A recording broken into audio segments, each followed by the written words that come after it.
for our next speaker, usually when you go from being a design practitioner to running a company, it's not that common that you find that the love for solving the challenges and still being a designer at heart stays intact. But that's one thing. Every time I've known Josh just for the past few weeks, past few months, since we've been organizing a few events, and anytime you're talking about collaboration or design tooling or processes with him, you still see that he gets really excited about solving those day-to-day process-focused challenges that we as designers face on a daily basis. Josh is currently the CEO of Abstract. He was the principal designer at Twitter, has been a vocal advocate for design leadership, and is an advisor and mentor to Designer Fun. So let's have a big round of applause for Josh Brewers. Thank you, Josh. Thanks, Preet. Appreciate it. All right. How are you guys doing? All right. It's super bright up here and nice and dark out there, I can tell, which is fantastic. I have the glorious privilege of being in that slot that I call the wonderful nap time. Chris got the good slot because you all were just kind of settling in and your food hadn't quite gotten all the way to that spot where like all of the blood has rushed down there and now you're going to nod off. So I'm going to start with a little activity. We need to do the wave. All right, good. 1/8 of the audience is totally down for this. We're going to start on this side, and we're going to stand, and we're going to wave all the way across, and then we're going to be super excited. And I know I'm making you put all your stuff down, but trust me, blood will begin to flow to other parts of your body, including your brain. All right, are you ready on this side? Are we ready to go? Yeah. Okay, here we go. Woo! Yes! Give yourselves a round of applause. One more time. One more time. You're so good. You are so good. All right, you guys ready? 1, 2, 3. Woo! All right. I'm not gonna lie, y'all are awesome. All right. That is not the way all talks start, but I figured that given today and given the time slot, that might be helpful and entertaining. As Preet mentioned, I am the teen sensation and internet famous person, Josh Brewer. Just kidding. Jared, so thankful for his keynote this morning. There's so much in there that I think you're hearing echoed and reiterated in slightly different ways. And I'm super thankful to get the chance to chat with you guys today. As Preet mentioned, I'm the CEO of Abstract, AKA I don't get to design anymore, so that's interesting. It's been an awesome journey. We're not going to talk about that today, though. What I wanted to do is kind of dig back a bit into my history and into what kind of led me to Abstract. But this isn't really about that. It's actually deeper, and it's really about the people side of collaboration, of leadership. And just a quick show of hands, how many folks in this room manage anybody else? Okay, that's a pretty substantial chunk of this room. For those of you who did not raise your hand, you actually probably are leading people and you might not even realize it yet.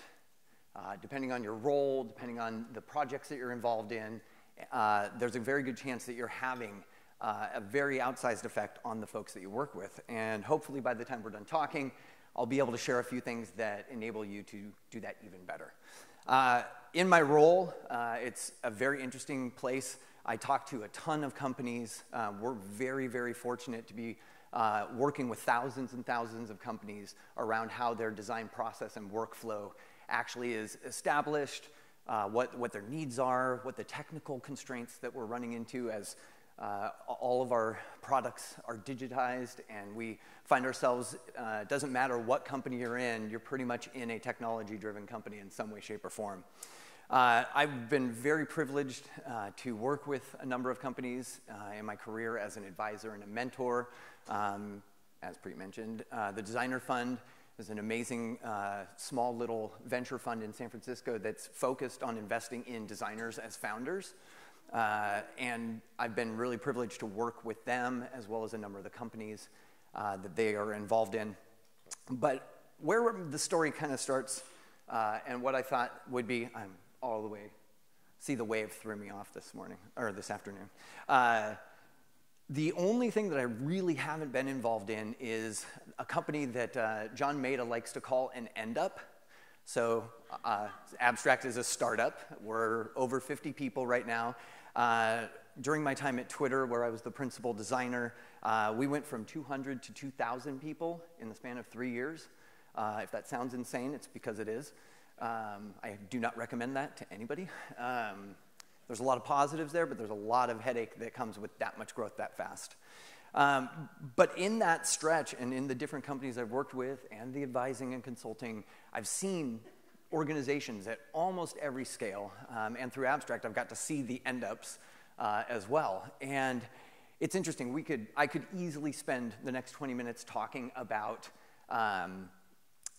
how your tooling and which technology choices you're making and really dig in on that side.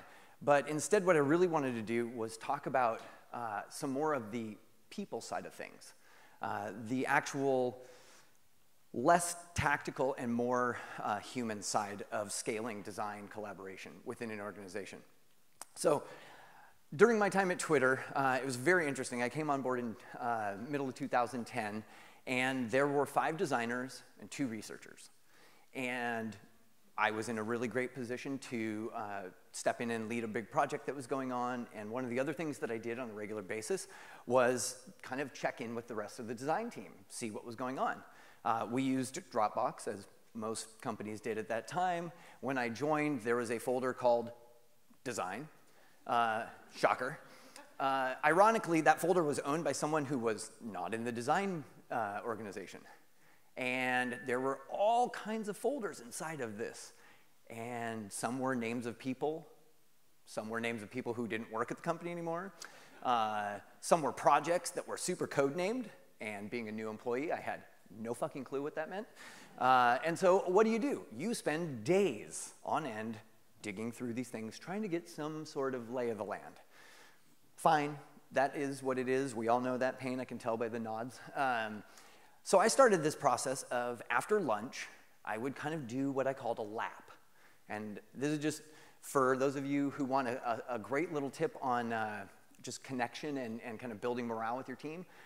No joke, stop and chat for maybe 2 to 3 minutes with each person. What are you working on? What are you having trouble with? How's that new PM working out? Do I need, do you need a little extra muscle? Just kind of getting in there. But what I found over time was, oh, this person's working on a project that I was unaware of. This person's working on a project that I was unaware of. And as you do this, you realize, oh, man, that person and that person are designing the exact same thing. It's just called something else, and it's got a slightly different, goals. But if you get down a layer, it's the same thing. How do we get our team to talk to each other? Now, this is a number of years ago, and at the end of the day, it really was about talking to each other. But what we found was it was very difficult for anyone, including our creative director, myself, anyone else, to know what was happening at any given point in time. And this came really to a head as we began hiring. So after I came in, we started really ramping up hiring, and in 6 to 9 months' time, the team had doubled and was on its way to tripling. And right about this time, Jack Dorsey came back and was kind of getting involved. He wasn't full-time back. This was during his splitting his time era. And the result of this was new Twitter, for those of you. Now I'm going back in history. But what happened was Jack came back and said, hey, we need to really revamp our navigation. And we want to add this new feature in that doesn't exist today. And most of us on the design team were like, fantastic, we agree with you. We've been feeling similar things. He said, we need to do it like yesterday. So we said, hey, what if you give us some time to go explore? We will come back to you and present what we think is the best solution. Then we will work with product and engineering to really define it, scope it, be able to give you an accurate timetable where we can deliver this. And he said, yeah, that'd be great. So we started looking at this, and at the time, there's, I think, somewhere roughly around 12 to 14 designers. And we're talking about redesigning 4 platforms at the same time. So iOS, Android, mobile web, and web. And we're talking about bringing continuity to the whole product. So immediately you're like, well, that means we're going to be using a lot of the same components. We need to start moving into kind of like a shared mentality. But what do we do? Because so-and-so uses Illustrator, and so-and-so uses Fireworks, and so-and-so uses OmniGraffle, and so-and-so uses Photoshop. And oh, yeah, yes, I do spend at least 2 hours a week redrawing elements that somebody else created in another tool. There's no way you can scale your design if everyone's working siloed in their own tools with no system to bring it together. Now, a number of us on the team have technical backgrounds, had worked in Subversion, which is a version control system, or worked with Git, and we knew kind of intrinsically that if we were going to make this kind of progress, we had to find a way to get everyone working together, and we had to increase the visibility of what was actually happening. So it was not the most comfortable moment, and this is, you know, one of those things as a leader, you really have to come in and you've got to be willing to be there with your team when you're introducing change like this. And so we told the whole team we were going to standardize on our finished files in Photoshop. This is 2011. Yeah, bear with me. And you know, if you wanted to do your early explorations in another tool, totally fine, but like the final work needed to be in one format, and we just had all agreed that that was the format we were going to use, and it needs to be in a version controlled system. So we tried Git. Didn't really work well because somebody put a like 4 meg background image and scaled it down to be like a, you know, 400 by 600 pixel background. And immediately it was a shared object, and so it went to every single file across the system, and suddenly all the design team's computers had no more space left on them. Okay, so Git is not the solution. All right, roll it back. Subversion, we know that'll work. These are, and so bear with me, version control system, really a simple way of tracking the work, tracking changes, making sure you know who made those changes and when they did it. For me, in that moment, as we're kicking this big project off and we're trying to get multiple designers going in parallel, being able to see what was happening was of utmost importance because it was my job and another one of my counterparts' job to report that up. Almost daily, but definitely weekly. And so we got the whole team into it. They started working this way, and there's this gigantic moment of like, aha, that happened for everyone, where it went from, these are my files living in my Dropbox folder. If I'm being good, they might be living on my desktop, on my laptop that I take to the bar after work, right? Has anybody ever had a situation like that? So where, did you back it up? Is it in Dropbox? No, I saved to desktop. Okay, and your laptop was stolen? Yeah. So how much work was lost? Yeah, like 2 weeks. That didn't happen in this project. That is a completely different story, and the names have been changed to protect the innocent. But this shift from my files, me, mine, I'm over here, I'm working on this, to our files. It was a moment when the technology choice we made caused a fundamental shift in the way that we behaved toward one another. When you have something that starts out from the very beginning as our file, it literally is our responsibility for that thing. And so the way that we approached the work, the way that we, I think, took more care with things, became very evident very quickly. And a number of the designers, even the ones that were like, heels dug in a bit, suddenly were like, oh, okay, so I do some work, and then I make a commit. And when they made a commit, they left a note about, you know, what they were focused on. Maybe they left a note that, hey, ignore this, I'm not done yet, whatever. So I would go home at the end of the day, I would open up this thing, and I would see what all of the folks that I was managing had done that day. And it was a revelation. And I'm like, holy cow, I know what's happening. I didn't have to go walk around. I still walked around for what it's worth because that's good relationship building, but I didn't have to do that so that I knew what work was happening. And if somebody that I was managing hadn't committed in a day or two, that was a good signal to me to say, hey, I should reach out to them. Maybe, just maybe, they're stuck. and they don't know how to get out of that, and they're either too afraid or too embarrassed to raise their hand, or they're just not done yet, and they think if they take a couple more days, they'll crack it. But it just allowed us to start operating and communicating in a way that was much higher fidelity. And as we moved along, well, we made good progress. So let me finish up the new Twitter story. We made great progress, so great that 6 weeks into our 2-month design exploration that, remember, was then going to go to product and engineering, the CEO at the time and Jack came into our design studio. We're so excited that the next day they announced to the whole company that we have the vision, we know where we're going, and we're going to ship it on this date. Let me tell you, I have never had more engineering and product counterparts deeply pissed off at me in my entire career, and rightfully so. That was not our intention. I don't think that Jack and Dick at the time were actually trying to, provoke or do anything. I think they were just literally so excited by what they saw, because as designers, one of the greatest things that we bring is the ability to see the future. We're helping other people envision a future that isn't here yet and be able to align in agreement and directionally, where are we going and how will we get there? But if we can all agree that that's the mountain that we want to go climb, then we will figure out what do we need to bring with us so that we can be successful and get to that mountaintop. So the good news was we spent a lot of time repairing those relationships. The team worked their butts off, and they were moving in parallel in ways that still to this day I'm super, super proud of. We shipped it. It was successful. All the metrics that we were tracking, thank God, they did not drop. So it was a big deal. And following on the heels of that was a hack week. And so Twitter had hack weeks, I think quarterly at the time. And just finished this massive launch, and we go into hack week, and I decided that I was going to try and build something that would allow more of the team to have, or more of the company to have the experience I was having by being able to look at the work that the designers were doing each day. But I don't want the whole company to have to install, Tower, which is a client for looking at files in Subversion. And I don't want people to have to get their heads around what commits are and all that stuff. And so I convinced an engineering friend of mine to help me out with this. I hacked the hell out of WordPress for an install that was on our local intranet, so it was only people in the company could ever access it.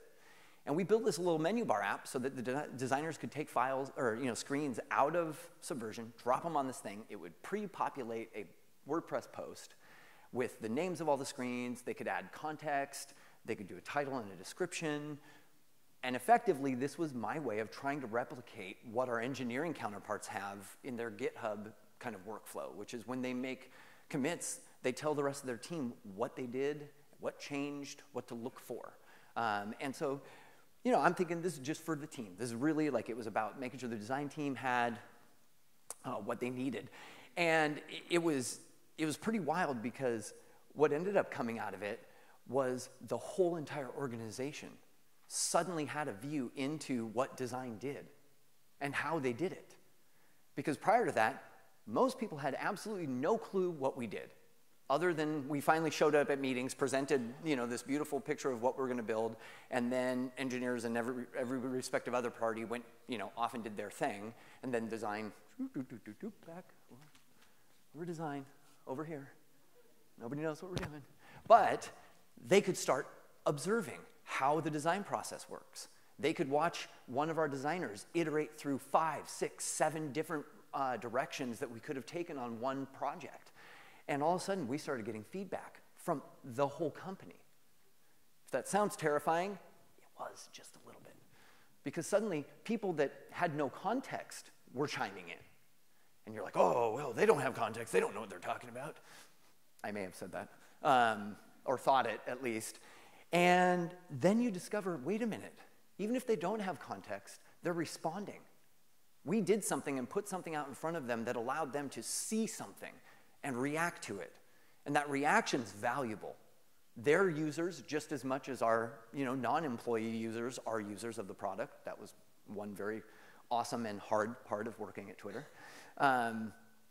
But starting to get feedback and input from different parts of the company. There was one point in time where someone from HR left a comment and kind of like a big, long note of like, I really see where you're going, but I think instead, and like painted this whole other picture. And I'm telling you, everyone, the PM on the project, the designers that were on it, everyone was like, dude, no, none of us have ever thought of that before. It was like, oh, light bulbs going off, the whole 9 yards. And for me, I started understanding that one of the most important things we can do as designers, and especially as design leaders, is to open up how design operates. It's to allow people in. And what Jared was talking about earlier this morning is exactly that. I think design for so long, and for lots of arguably justifiable reasons, has kind of been isolated, has kind of been protective. And in this era, if we're going to be successful, and if we're going to continue to, I think, have the responsibility and the respect that I know myself and so many colleagues are looking for our profession, for our industry, we've got to be able to open up our process. We've got to be able to open up and engage with everyone who has any amount of input or touch on that, because honestly, what Jared said this morning is one of my favorite quotes. I've quoted him in talks in the past. If you are making a decision that has any bearing on the experience that the customer finally has, you're designing the product. You are. You're an engineer, and you made the decision to not use the that huge giant drop down. That's a design decision. That is intentional. That has a consequence, good or bad, for the end user experience. And at first, if I'm really honest, I kind of bristled at that, because I think I wanted to like protect design. Like, if everybody's a designer, then what does that mean? It literally means that I don't know if I'm special anymore. And I honestly think that, to be very candid with you, design has a little bit of a chip on the shoulder still. Not everyone, and I'm being very general, but I in my role as CEO of a company right now, and as a practicing designer for my entire career, I, for the first time, have started to glimpse at little moments where I'm like, oh, that's why those folks feel that way about design. And it's usually inadvertent. It's rarely ever calculated. But I think a lot of these things are things we're either aware of, but we don't know what to do about it. But it comes down to this moment of collaboration. It comes down to bringing people into an experience. This is why we built Abstract. This was I'm ahead, shoot. That's been up there the whole time. Sorry, that's why we built Abstract. Like, literally. It is the deep, deep motivation that drove me to try something that at the time seemed absolutely crazy and impossible. But I deeply believed in what I'm talking about, that the more we can open up the design process, the more that we can bring the rest of the organization into understanding what we do, how we do it, the way we think about the customer, the way that we bring their input and their feedback in, how we process it and synthesize it, and then take that to make actionable decisions. Like, that is not a special privilege that needs to be like locked up and kept in the design box. That you want everyone in the company thinking that way. And the more that you're able to do that, the higher the signal is within the company. The more people are having their eyes trained to spot the little things, right? To be able to pay attention to nuance and understand that there's moments in the customer's experience that we might just be fundamentally missing. And if you see it, but don't feel like you can say something, that's a shame, because you could go years and the design team may never find that. Anyways, now I'm off on a tangent. But these three things right here, transparency, accountability, and consensus, these were the three things that really came out of that whole period of time and the work that I was doing with the team. The transparency was absolutely pivotal in shifting the way that the company perceived design. The accountability was saying that, like, look, we're not going to point fingers. We're not going to cast blame, because everything we're doing is now recorded. Like, literally, I know who changed the background that caused everyone's machine to blow up. And we're not going to punish that person, but we know where that happened. And for the first time, maybe it's a great change and you want to highlight it, but you're like running, who did this? Who did this? And the person's like, oh no, am I going to get in trouble? And you're trying to celebrate them, right? But bringing that accountability and making it public allows the rest of the company to be able to see the seriousness, the intentionality, behind the design work that we're doing. And the consensus piece is really, really the critical moment. It's the fact that this is all about a team. And if that's a theme today that I think you guys are picking up on, good. Because that notion of like the rock star designer and that like superstar designer that's just like famous and whatever, that's honestly, I hope and pray that that era is dead and gone. Because we have to be in the era of teams. We have to be in the era where it's we, not me, in order to achieve some of the things that we're trying to do. The scale at which a lot of us are operating is crazy in comparison to even just a decade ago. And so in order to do that, it takes an entire group of people to ship digital products. You have everyone from copywriting to marketing and sales and product and engineering and the executive stakeholders, and maybe you even have customers involved in that. And there's a myriad of people, support, right? All of these people are part of designing, building, and delivering a great experience for the customers. And the more that we can adopt that mindset and bring design into the way the company behaves, the more successful I believe these companies will be. And we do have a ton of data to back this up. If you're curious at all, John Maeda has been producing this design and tech report for the last 3 years. It's fantastic. I encourage you to take a look. If you're needing to advocate for design and some of these things, there's a lot of data in there, so that can be super helpful. But I think that we need to talk about a couple things before I wrap up that may inadvertently sabotage our best intentions.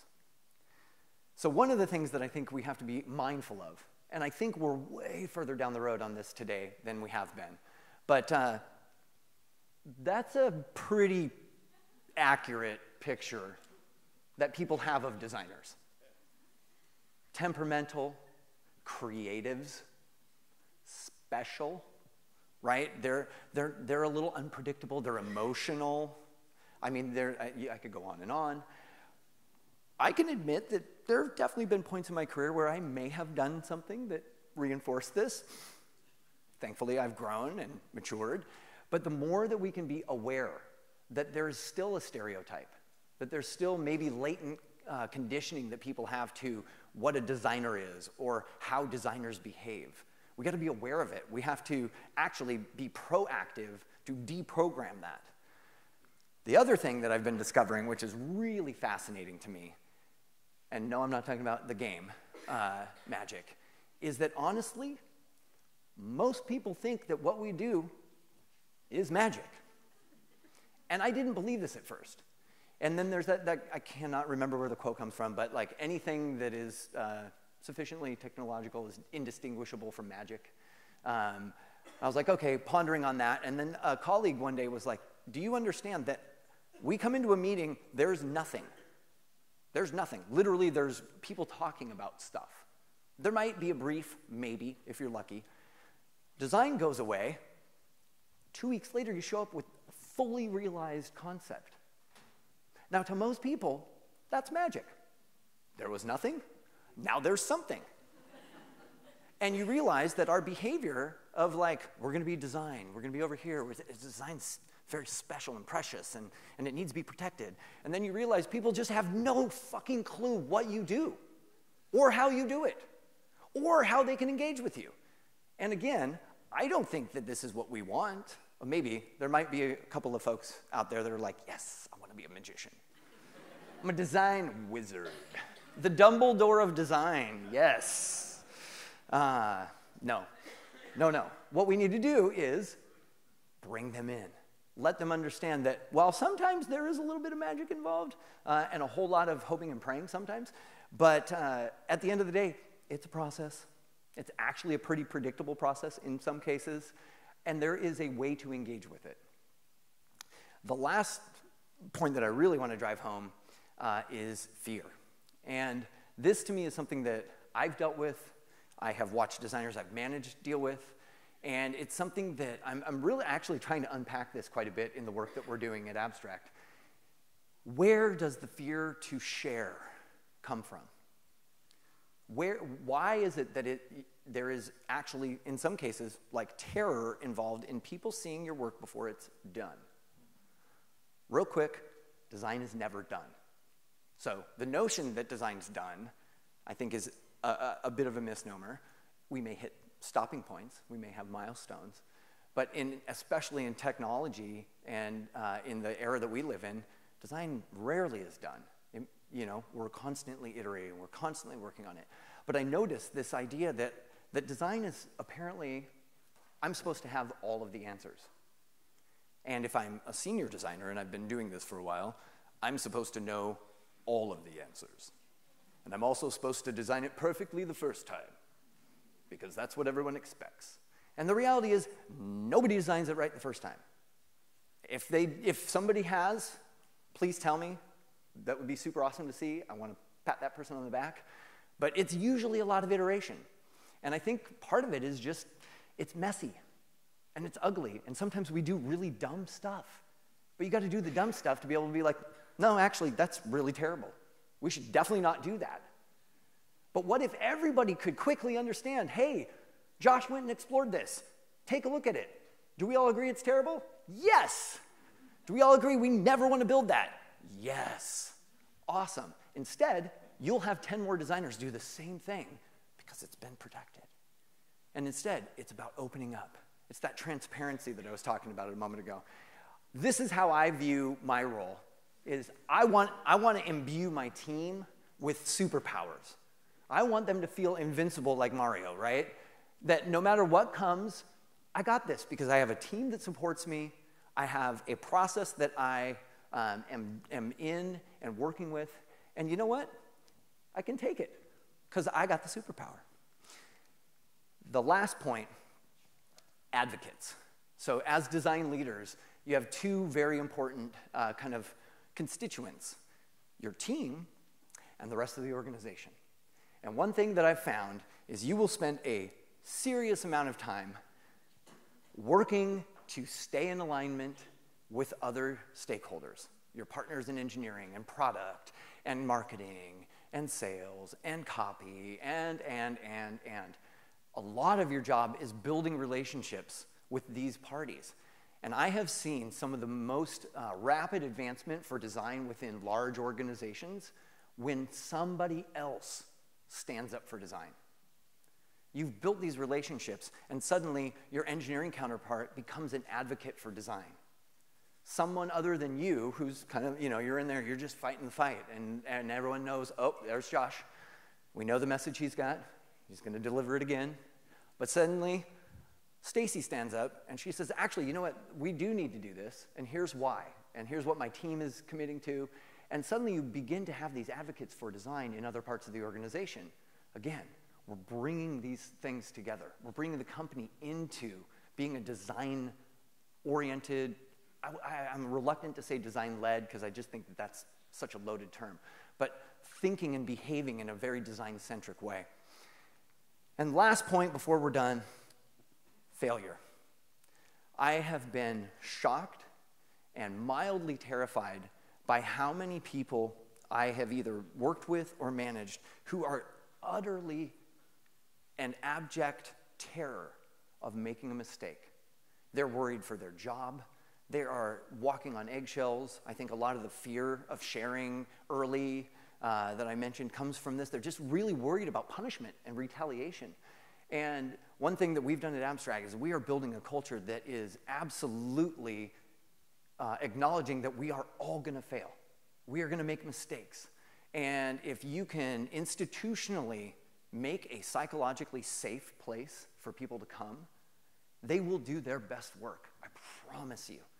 But if they fear for their job, they are going to be very careful. They're going to be they're going to be super risk adverse, and they may inadvertently be undermining their own value and their own contribution to the company.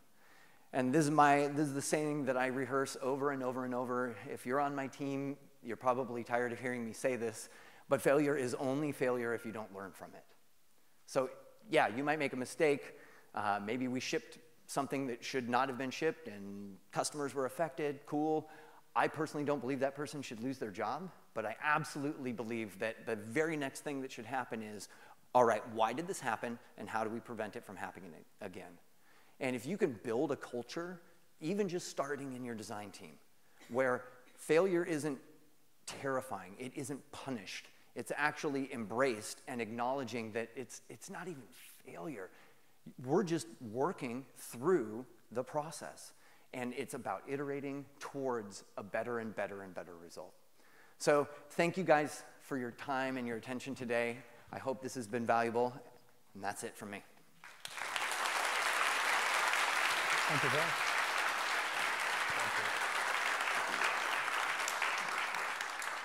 Thank you so much. Yeah. We have time for a few questions. We have one right up here. So, thanks for the wave. You're welcome. But I have a question. So, thanks for admitting that you have grown in your career and you went from being one of those designers that were like, I'm fantastic, don't question me, from how was the transition from you to knowing, okay, I'm not a creature of like, I'm a designer, I'm fantastic, don't question me, to know, okay, I designed for a business, what I do is not magic, and how have you taught your team that same behavior? Because what I encounter is that I work with young designers that come and say, we're designers, we're creative, we're fantastic. Yep. We need our little room with little bean bags and things to think and all these fun stuff. And you're like, well, nobody else gets this treatment. Why should you? Right. And you're like, well, I don't want to work here. So I think the question is, what are some practical ways to kind of move people from the younger designers coming out of school? I am literally God's gift to you. Give me any, actually you should give me the biggest project. I definitely know how to do this. I've seen a lot in my 22 years. I don't think I was ever quite that bad. I hope not. I'll have to go back and ask. But practical things. So I think it really comes down to building a culture that people are coming into. I have for a very long time had a no assholes policy. You could be the best designer in the world, but if you're an asshole, I absolutely have no interest in working with you. Because that behavior, that mentality, that thinking is destructive. It is counterproductive in every way, shape, and form. You could be a great designer and come in and say, hey, I'm bringing what I have to the table. I see what you have. Together, we're better. And yeah, that's probably a mature viewpoint, but it's about modeling those things. And so a lot of it comes down to how you behave. If as a design leader, you want that extra special creative space, and you want like to be treated more specially or more delicately than the rest of the organization, your team is going to follow suit. People will feel that. They will project that. They will understand, oh, okay. Right, design, right? Instead of coming in. So I think a lot of it really comes to modeling, and then also just reinforcing the behaviors, both in workflow, but in communication. And sometimes it takes one-on-one coaching, especially younger designers that are, they're hungry, they're excited, they're talented, and sometimes all they really need is just a teeny bit, oh, okay. You know how you said that in that meeting? Okay, here's another way that you could have said it that would have made the 6 people that folded their arms not fold their arms, right? Been that guy. And so that's the best possible advice I think I could give on that. Yeah. Awesome. Farva. So you're actually a designer founder. So how did you sort of go from, now you're running sort of a company with revenue and ROI and impact, so other people in the industry to stop taking you and considering you as a designer and start looking at you as a CEO, as a founder, as a business leader, instead of, oh, just a designer. No, I'm not. I'm actually a CEO running a huge company with hundreds of employees. So the question is, how is the transition from designer to CEO and getting people to think of me in a different way? Real talk, I'm the guy I used to complain about. I'm not kidding. That hit me like a ton of bricks one day, and I was like, oh my God. I'm the CEO. I'm the guy that I complained about. I'm the guy that's like, oh, he doesn't get it, I don't get it. Honestly, I don't want people to see me as a CEO and business leader. this is my first rodeo. I am learning every single day. And it is an incredible privilege to be able to lead a group of people, be able to run a company that is successful, that is making money. It radically changes your priorities. But I still think all of my career and all of my training and everything that I brought to the table as a designer, I think makes me a better CEO. It makes me more inclusive. It definitely has allowed me to, I get to design how we're gonna operate. And it's not just me, I bring in the team and we talk about how do we wanna work? How do we want our process to go? How do we want to get supports input into our product development process? How do we want to do these things? So to me, it's more about like, I'm Josh. I happen to be a CEO right now. I'm caring about a whole new set of things that I haven't in this way before. But designer, CEO, they're labels at the end of the day. And what I'm most interested in is being the best person and the best human and really collaborator and team member that I can be. And if I do that, then I believe that that's going to have a ripple effect, and the rest of my team will also begin to reflect that and operate that way.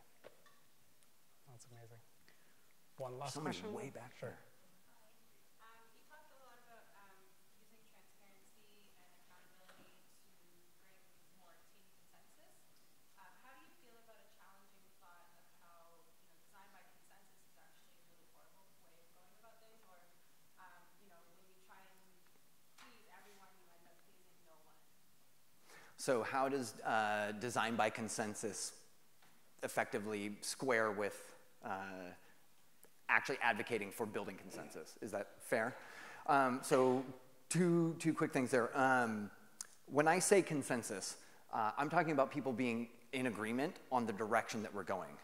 Not being out of the loop, not having the ability to have input, technical constraints, right? Like if you're the designer on a project and your engineering counterpart actually knows that there's no way in hell that we can build an API that'll do the thing that you're designing, I want to know that as early as possible.